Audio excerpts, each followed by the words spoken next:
Good morning.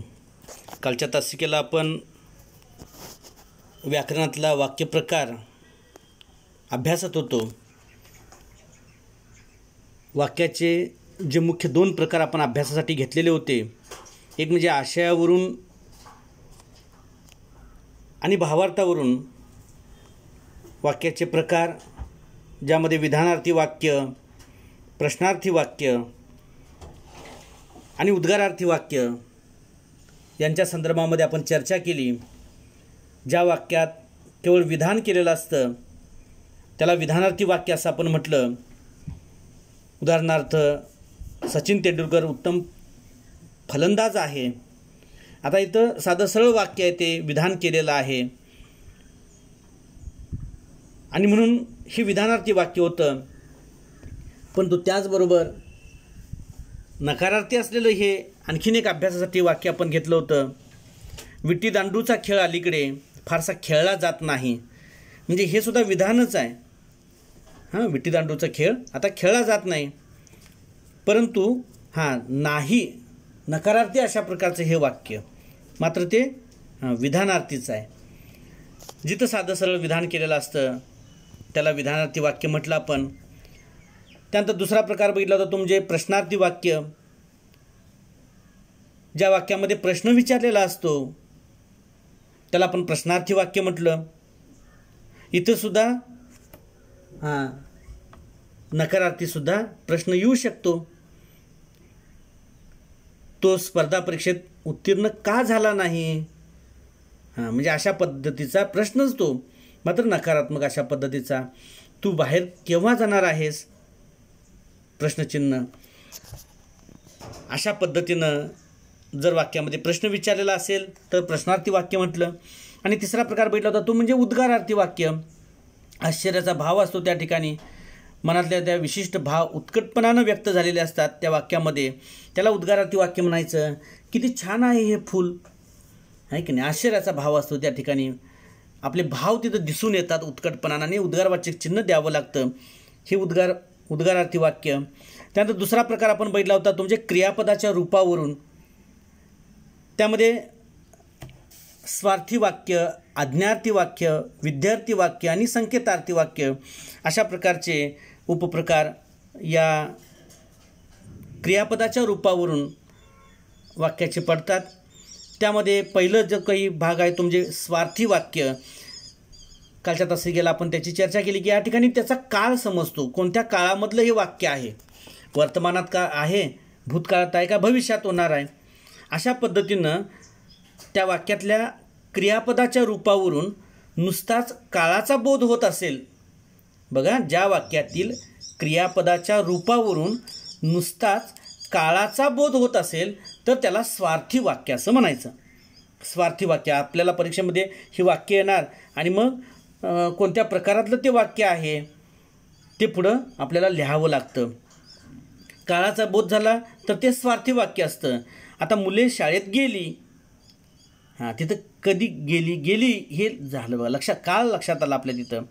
किंवा खेळाडू मैदानावर सराव करतात, आता तिथं क्रिया चालू आहे. अशा पद्धतीनं काळाचा ज्या ठिकाणी बोध होतो त्या ठिकाणी हे स्वार्थी वाक्य होतं. त्यानंतर दुसरा प्रकार त्यातला आज्ञार्थी वाक्य. आता याची व्याख्या बघा. ज्या वाक्यातील क्रियापदाच्या रूपावरून आज्ञा, आशीर्वाद, प्रार्थना, विनंती, उपदेश आणि सूचना या गोष्टींचा बोध होत असेल तर त्या वाक्याला आज्ञार्थी वाक्य म्हणतात. म्हणजे तिथं आज्ञा एक प्रकारची केलेली आहे अशा पद्धतीचा, किंवा आशीर्वादपर अशा प्रकारचं ते वाक्य आहे. काही वेळेला प्रार्थना केलेली आहे, विनंती केलेली आहे, काही वेळेला उपदेश केलेला असतो, तर काही वेळेला सूचना केल्या असतात.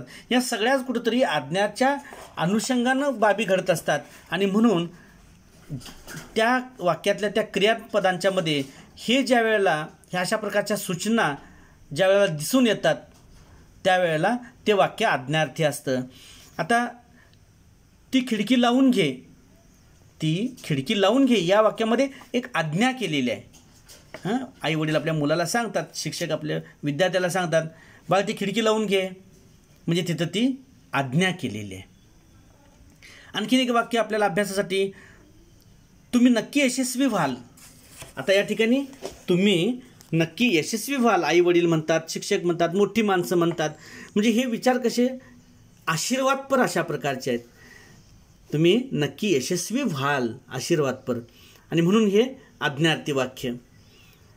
किंवा देवा मला सद्बुद्धी दे, देवाजवळ प्रार्थना केलेली आहे, देवा मला सद्बुद्धी दे, अशा प्रकारची ज्या ठिकाणी प्रार्थना, तीही आज्ञार्थी वाक्य असतं. कृपया मला तुझे पुस्तक दे, एखाद्या मित्राला आपण मागितलं, मात्र त्या ठिकाणी आपण दादागिरी करून पुस्तक मागून घेतलं नाही. तिथं कसं मला तुझं पुस्तक दे, किती अगदी विनंती करून, कृपया मला तुझे पुस्तक दे. या ठिकाणी विनंती आहे. विद्यार्थ्यांनो खूप मेहनत करा.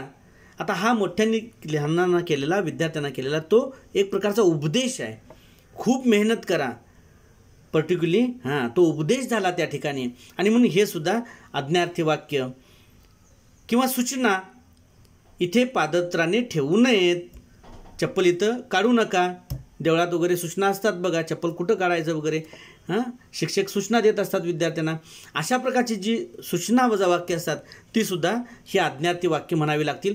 म्हणजे त्या वाक्याच्या क्रियापदांच्या रूपावरून त्या ठिकाणी आपल्याला आज्ञा, आशीर्वाद, प्रार्थना, विनंती, उपदेश आणि सूचना या सगळ्या गोष्टींचा ज्यावेळेला बोध होतो त्यावेळेला ते वाक्य आज्ञार्थी असतं, हे आपण लक्षात ठेवायचं.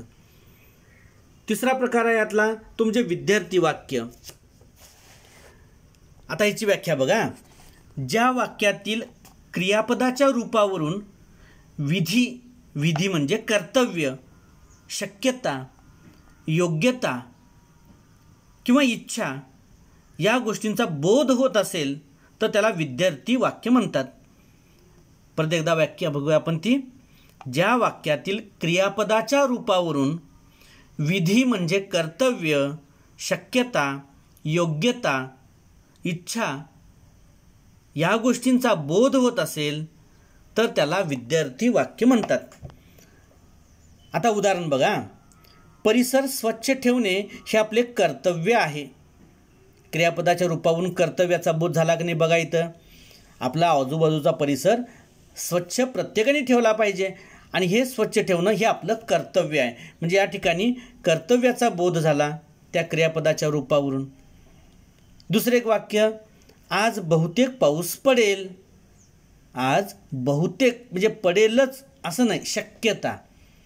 आज एखाद्या वेळेस पाऊस पडणार आहे ही शक्यता या ठिकाणी वर्तविली गेली. आज बहुतेक पाऊस पडेल म्हणजे अशा प्रकारची शक्यता ह्या क्रियापदाच्या रूपावरून दिसून आली तर ते विद्यार्थी वाक्य झालं. त्यानंतर योग्यतेच्या संदर्भामध्ये अंगी धैर्य असणाराच कठीण काम करू शकतो. अंगी धैर्य असणाराच बघा, म्हणजे ही झाली योग्यता. धैर्य असणाराच योग्यता आहे बघा ती. म्हणजे अशा प्रकारची त्या क्रियापदाच्या रूपावरून ती योग्यता दिसून येते आपल्याला. आणखीन एक वाक्य, विद्यार्थ्यांनी वर्गात शांतता राखावी. शिक्षकांची ती इच्छा आहे.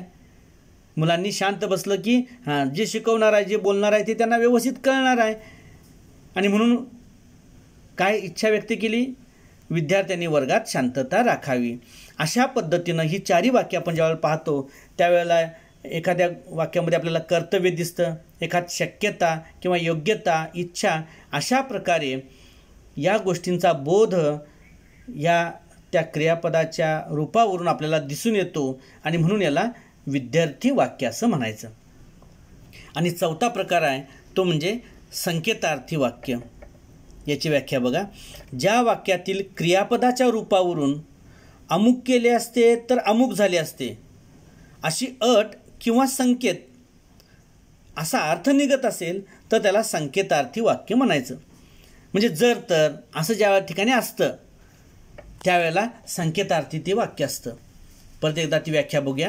ज्या वाक्यातील क्रियापदाच्या रूपावरून अमुक केले असते तर अमुक झाले असते अशी अट किंवा संकेत असा जर अर्थ निघत असेल तर त्याला संकेतार्थी वाक्य असं म्हणायचं. आता उदाहरण बघूया. पाऊस पडला असता तर हवेत गारवा आला असता. बघा, जर तरची भाषा. पाऊस पडला असता तर हवेत गारवा आला असता. हवेत गारवा कधी येणार? जर पाऊस पडला असता तर. म्हणजे अशा पद्धतीनं जर तर असं ज्या वेळेला असतं त्यावेळेला हे संकेतार्थी वाक्य. दुसरं एक उदाहरण बघा. मला जर सुट्टी मिळाली तर मी गावी येईन. आता मी गावी कधी येईन? जर मला सुट्टी मिळाली तर. म्हणजे अशा पद्धतीनं जर वाक्यामध्ये येत असेल तर ते वाक्य संकेतार्थी वाक्य असतं. आता याच्यावरची जी कृती आहे ती कृती आपण बघूया. म्हणजे आपल्या लक्षात आलं आता वाक्याच्या आशयावरून आणि भावार्थावरून वाक्याचे प्रकार, मग विधानार्थी, प्रश्नार्थी, उद्गारार्थी आणि क्रियापदाच्या रूपावरून जे वाक्याचे प्रकार आहेत त्यामध्ये स्वार्थी, आज्ञार्थी, विद्यार्थी आणि संकेतार्थी अशा प्रकारे वाक्याची आपण या ठिकाणी चर्चा केली.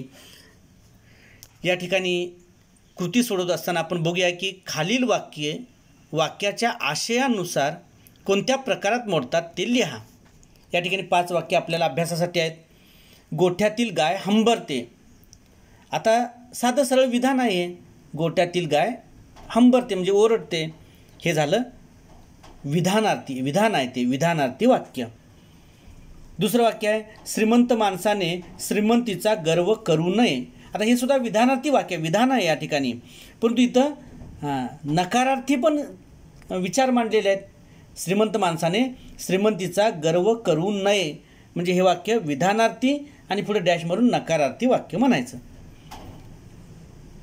तिसरं वाक्य आहे किती सुंदर देखावा आहे हा. आता इथं उद्गारवाचक चिन्ह दिलंयच, वेगळं सांगायला नको. वाक्य कोणतं असणार? आश्चर्याचा भाव त्या ठिकाणी आला. किती सुंदर देखावा आहे हा, उद्गारार्थी वाक्य झालं. पुढचं वाक्य आहे यावर्षी पाऊस खूप पडला. आता इथं साधं सरळ विधान केलं, यावर्षी पाऊस खूप पडला म्हणजे हे वाक्य विधानार्थी वाक्य झालं. आणि पुढच्या वाक्यामध्येच त्याचं उत्तर दडलं आहे बघा. तुझा आवडता विषय कोणता? प्रश्नचिन्ह पुढे दिलेलं आहे. आता तुझा आवडता विषय म्हणजे ज्या वाक्यामध्ये प्रश्न विचारलेला असतो ते वाक्य प्रश्नार्थी वाक्य असतं. म्हणजे अशा पद्धतीनं अशी वाक्य आपल्याला दिलेली असतात आणि ते कोणतं विधान आहे कोणत्या प्रकारातलं ते आपण लिहायचं असतं. पर्याय दिलेले असतात आणि त्यातला योग्य पर्याय निवडायचा. प्रश्नचिन्ह असेल तर प्रश्नचिन्ह, प्रश्नार्थक वाक्य, उद्गारवाचक चिन्ह असेल उद्गारार्थी वाक्य. साधं सोपं सरळ आणि त्यामुळं इकडं दुर्लक्ष न करता पैकीच्या पैकी मार्क देणारं असं हे व्याकरण निश्चितपणानं आपण सोडवायचं. त्यातला दुसरा प्रश्न आहे खालील वाक्य क्रियापदाच्या रूपानुसार कोणत्या प्रकारात मोडतात ते लिहा. याच्यामध्ये सुद्धा 5 वाक्य आपल्याला अभ्यासासाठी आहेत. एक म्हणजे प्रार्थनेसाठी रांगेत उभे राहा. आता या ठिकाणी प्रार्थनेसाठी रांगेत उभे राहा अशा प्रकारे मोठ्यांनी सूचना दिली. शिक्षकांनी आपल्या विद्यार्थ्यांना ह्या गोष्टी सांगितल्या म्हणजे इथं आज्ञा केलेली आहे. प्रार्थनेसाठी रांगेत उभे राहा अशा प्रकारची आज्ञा झाली आणि म्हणून हे वाक्य आज्ञार्थी वाक्याच्या या प्रकारामध्ये येणार. दुसरं वाक्य आहे सरिताने अधिक मेहनत केली असती तर तिला उज्ज्वल यश मिळाले असते. सरिताने अधिक मेहनत केली असती तर तिला उज्ज्वल यश मिळाले असते. आता जर तर आपण मगाशी शेवटचा मुद्दा शिकलो त्यातला ज्या ठिकाणी अशा प्रकारचे संकेत असतात जर तर वगैरे तर त्या ठिकाणी संकेतार्थी ते वाक्य असतं आणि म्हणून दुसरं वाक्य हे संकेतार्थी वाक्य. त्यानंतर तिसरं वाक्य आहे विद्यार्थी कवायत करीत आहेत. आता इथं आहेत म्हणजे तिथं वर्तमान दिसायला लागलं बघा आपल्याला.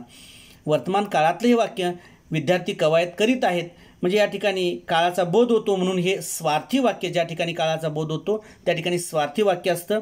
चौथं वाक्य विद्यार्थ्यांनो सभागृहात गोंगाट करू नका. इथं सुद्धा शिक्षकांनी विद्यार्थ्यांना आज्ञा केलेली आहे आणि म्हणून हे आज्ञार्थी वाक्य झालं. आणि 5वं वाक्य क्रिकेटच्या सामन्यात आज भारत नक्की जिंकेल म्हणजे आज सामना तो चालू होणार आहे आणि आज जिंकणार आहे म्हणजे वर्तमानात हा भाग आहे म्हणजे या ठिकाणी सुद्धा काळाचा बोध झाला आणि म्हणून हे सुद्धा वाक्य स्वार्थी वाक्य झालं. अशा पद्धतीनं आपल्याला त्या विचारलेल्या वाक्यातले हे प्रकार आपल्याला सांगता येतील.